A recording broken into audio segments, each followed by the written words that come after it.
kyk net 'n dooie stuk hout. 'n Dooie stuk hout. Hy kom maak vir ons lig in die lewe.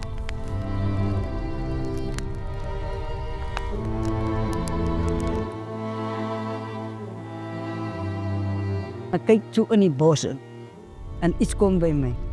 Maar Christian, jy sit dan hier so, maar hier is die werk aan voor jou.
Op 'n tyd.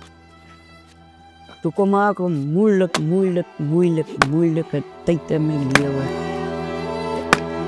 Ek maak 'n keuse, maar die keuse wat ek maak,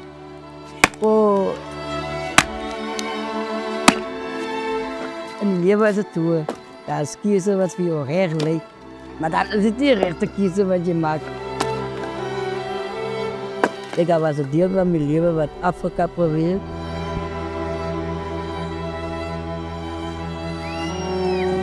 Maar kyk nou wat bring jy hout. Die hout bring nou weer lig in my lewe en hy bring vir my iets dat ek op my tafel ook kan sit.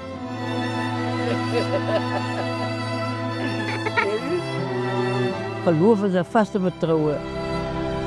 Jy moet vertrou sonder ophou om te vertrou. Jy moet hoop sonder ophou om te hoop.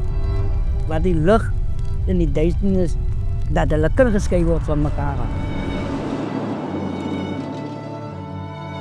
Gee ons vandag ons dagelijkse brood en vergewe ons onze schulden, zoals ons ook ons schulden naast ons vergeven ons. In Jesus' naam. Amen.